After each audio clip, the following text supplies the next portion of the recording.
नमस्कार दोस्तों, मैं दिव्यांशी को एक बार फिर हाजिर हूँ एसबीटी न्यूज की खास खबरों के साथ। पेश है आज 26 अगस्त 2025 मंगलवार शाम 7:15 बजे राजस्थान की बड़ी खबरें। राजस्थान के रामगढ़ बांध में कृत्रिम बारिश किए जाने का प्रयास किया जा रहा है। हालांकि इसमें अभी तक सफलता नहीं मिल पाई है, लेकिन इस मुद्दे को लेकर सियासत गर्मा गई है। सरकार के इस फैसले को लेकर अब कांग्रेस जमकर निशाना साध रही है और इधर कृषि मंत्री किरोड़ी लाल मीणा ने पीसीसी के चीफ गोविंद सिंह डोटासरा के बयान पर जमकर पलटवार किया। उन्होंने कहा कि 3 करोड़ को 300 करोड़ की गणित या तो कांग्रेस जानती है या गोविंद सिंह डोटासरा। दरअसल डोटासरा ने कृत्रिम बारिश को घेरते हुए 300 करोड़ रुपए खर्च करने का जिक्र किया था। राजस्थान कर्मचारी चयन बोर्ड ने ग्राम विकास अधिकारी भर्ती परीक्षा 2025 को स्थगित कर दिया है। पहले यह परीक्षा 31 अगस्त को आयोजित होनी थी, लेकिन अब इसे आगे बढ़ा दिया है। आधिकारिक नोटिस के अनुसार राजस्थान बीडीओ भर्ती परीक्षा 2 नवंबर 2025 को आयोजित होगी और इस भर्ती अभियान के जरिए कुल 850 पदों को भरा जाएगा, जिसमें गैर अनुसूचित क्षेत्र के 683 और अनुसूचित क्षेत्र के 167 पद शामिल हैं। राजस्थान के मुख्यमंत्री भजनलाल शर्मा ने सांसद विधायक संवाद कार्यक्रम के दूसरे दिन मंगलवार को मुख्यमंत्री निवास पर नागौर, जोधपुर, बाड़मेर, जालोर, पाली क्षेत्रों के जन प्रतिनिधियों के साथ संवाद किया।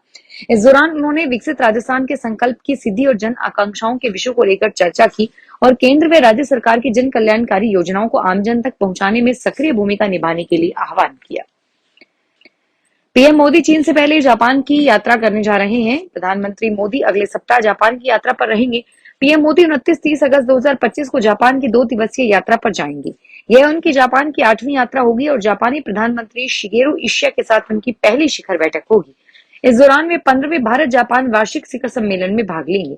ये दोनों देशों के बीच रणनीतिक और वैश्विक साझेदारी को और मजबूत करने का महत्वपूर्ण अवसर होगा और इसके बाद वे सीधा चीन जाएंगे। राजस्थान सरकार की ओर से खाद्य वस्तुओं पर 0.50 पैसा प्रति सैकड़ा की दर से लगाए गए यूजर चार्ज के विरोध में 11 दिन बाद मंडोर मंडी सोमवार से खुली। मंडी खुलने के बाद दुकानें खुली। मंडोर मंडी खाद्य पदार्थ सचिव धर्मेंद्र भंडारी ने बताया कि 11 दिन बंद रहने से करीब 1100 करोड़ का व्यापार प्रभावित हुआ और इससे सरकार को 50 करोड़ रुपए का नुकसान हो गया।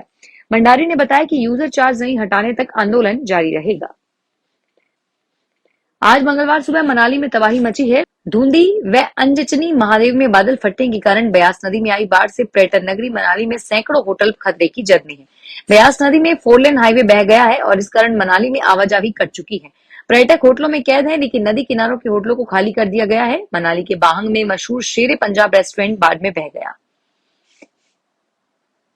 सीकर के उद्योगनगर थाना क्षेत्र में फर्जी डॉक्यूमेंट से महिंद्रा थार बेचने का मामला सामने आया है। शिकायतकर्ता ने 15 लाख रुपए देकर आरोपी से गाड़ी खरीदी, लेकिन उसने गाड़ी के डॉक्यूमेंट नहीं दिए गए।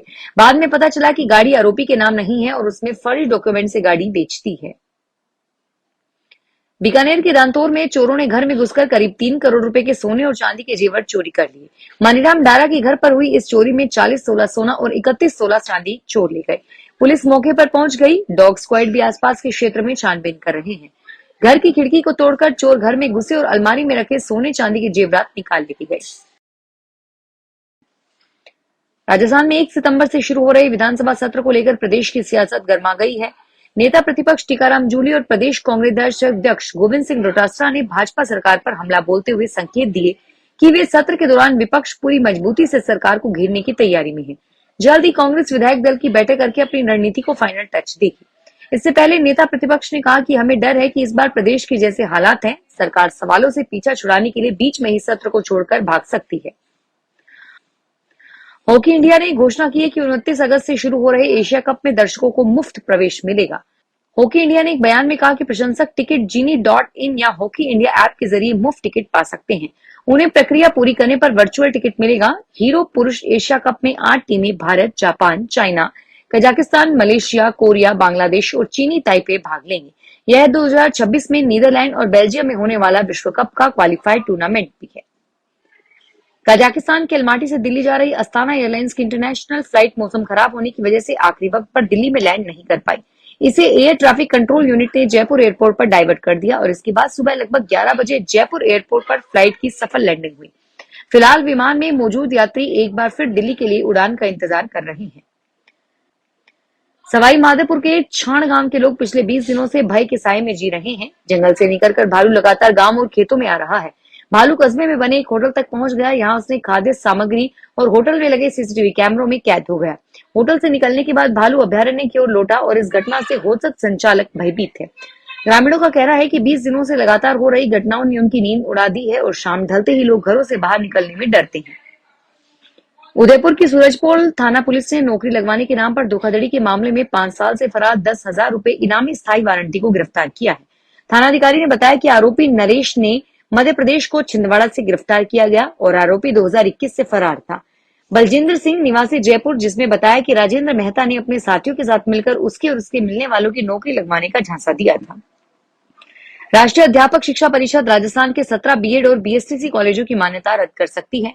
एनसीटी ने सभी कॉलेजों से कार्य निष्पादन मूल्यांकन रिपोर्ट भरवाया था, लेकिन इन कॉलेजों ने पीएआर को तय तिथि के बाद नहीं भरा।